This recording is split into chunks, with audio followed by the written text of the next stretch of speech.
Imagine it's 1960. You live in Berlin, but this isn't the Berlin you know. This is the capital of the world, the greatest city humanity has ever built. Hitler didn't call it Berlin, he called it Germania, an entire city renamed after the country itself. A dome towering 290 meters high, big enough to hold 180,000 people. An avenue 120 meters wide. Architecture designed to scream just one message: we have defeated everyone. There's just one small detail. None of this ever happened. But what if it had? This isn't just a fun game of historical fantasy. It's an attempt to understand how fragile the reality we live in actually is, and how differently the world could have looked if just a few key moments had gone the other way. So, what would it have actually taken for Germany to win? And more importantly, what would have come next? Let's start with the most uncomfortable truth. In 1940, Germany was far closer to victory than most people think. Much closer. France fell in just 6 weeks. The British Army fled through Dunkirk, abandoning almost all its equipment. Hitler stood on the shores of the English Channel, staring across at the British Isles. And at that moment, he did something no one expected. He stopped. He let the British escape. Why? Historians still argue about it to this day. Some say he still hoped for peace with Churchill. Others believe he overestimated the Luftwaffe's ability to win the coming air war. Still others think he simply underestimated British resolve. But let's change that one moment, just slightly. Suppose Hitler makes a different decision in May 1940 and doesn't halt the tanks at Dunkirk. The British forces are destroyed on the beaches.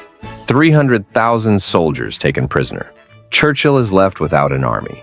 British morale collapses before the Battle of Britain even begins.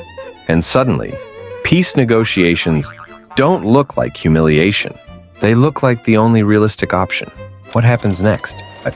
Germany controls the entire European continent. France is occupied. Poland is wiped out.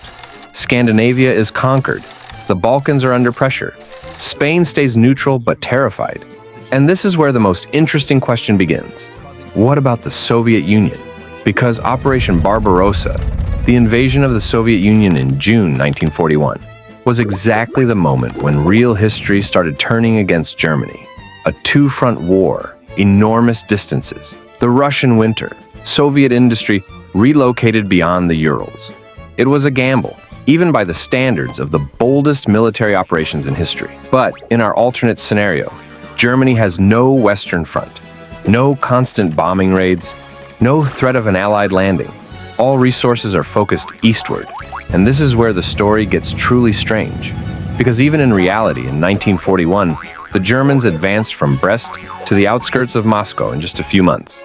Soviet command was paralyzed. Stalin was catatonic for days after the invasion began. The Red Army lost entire fronts in massive encirclements. 3 million prisoners in the first few months alone.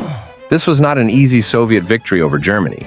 It was a catastrophe from which the Soviet Union barely escaped, thanks to Lend-Lease, vast territory, winter, and an unimaginable human cost. In our scenario, there is no Lend-Lease. American supplies arrive slower and more sporadically. The U.S. hasn't entered the war yet. Roosevelt is still fighting isolationists in Congress, and without Pearl Harbor, it's unclear if or when America would join. Germany strikes with one concentrated fist, and by 1942, Moscow has fallen, Leningrad has surrendered, the Soviet front has collapsed. If you're enjoying this deep dive into alternate history, support the channel right now. Drop a comment. What do you think was the most critical moment in history? What would you have changed? Hit the like button. It really helps the video reach more people. And please share this video with friends who also love serious history. Your opinion genuinely matters to me. It helps me understand what kind of videos to make next. Thank you for watching. But wait, this doesn't mean Germany has won. Because here begins the most uncomfortable paradox of this story. The further East Germany advanced, the less controllable its victory became. And this wasn't just a military problem. It was a systemic one. Nazi Germany was never an efficient governing machine. It was an extremely efficient destruction machine.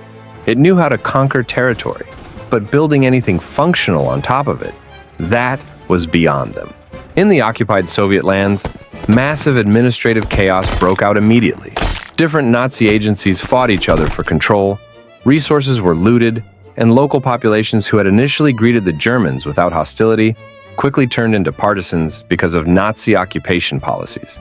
In other words, the more Germany won, the more problems it created, problems it had no idea how to solve. This is one of the darkest logics in alternate history. A victor who doesn't know what to do with victory. But let's assume they somehow stabilized the chaos. They set up puppet regimes in the East. The war officially ends by 1943 to 44. Now what? This is where the hardest question arises. What would this world actually look like? Europe would be divided very differently from the real world. No Iron Curtain. Instead, a German sphere of influence stretching from the Atlantic to the Urals, formerly independent states, formerly their own governments, but all of them with German advisors, German money, and German interests at their core. What happens to the United States? That's a whole different story. In our scenario, the US is still a superpower. They developed the atomic bomb in 1945 regardless.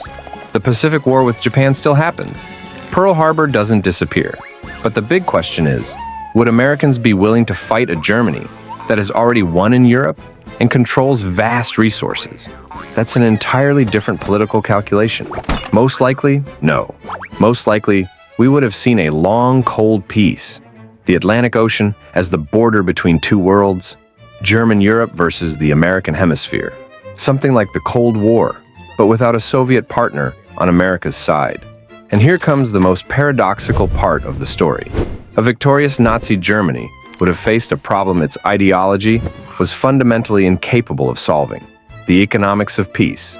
The Nazi system worked brilliantly for war. It could mobilize resources, concentrate production, and build a war machine. But a peacetime economy runs on completely different logic: competition, innovation, free movement of people and ideas. All the things Nazism systematically destroyed.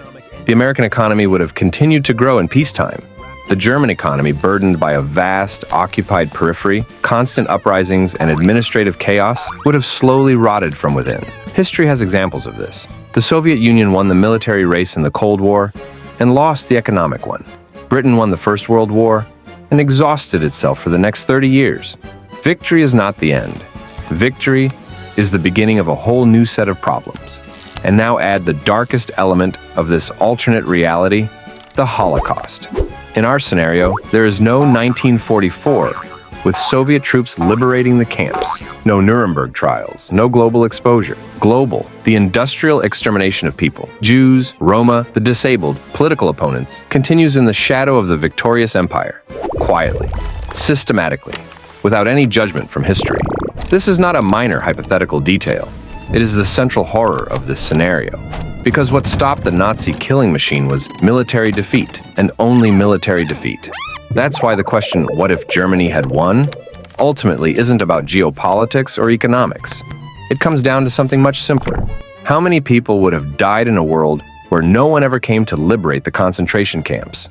And at this point, the thought experiment stops being an intellectual game, because any discussion about an alternate Nazi victory is a discussion about a world in which the catastrophe we call the Holocaust continues indefinitely, only without the word Holocaust, because there would be no one left to speak it. And now, the most paradoxical part. This world was real, not as fantasy, but as a genuine possibility that came dangerously close to happening several times. In 1940, in 1941, in 1942. Each time, history turned by just a few degrees, and our reality remained the one we know.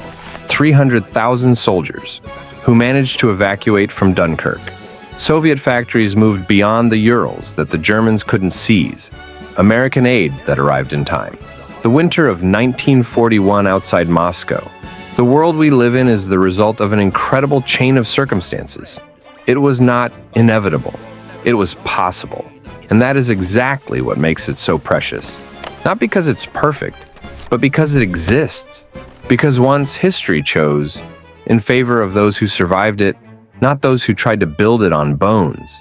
The most important lesson of this thought experiment isn't about how the map of Europe would look. The lesson is this: the most terrible systems in history do not collapse on their own. They must be stopped. And the price of stopping them was so high that we still cannot fully measure it, which means we cannot afford to forget it either. Join our community. Subscribe now for more historical insights.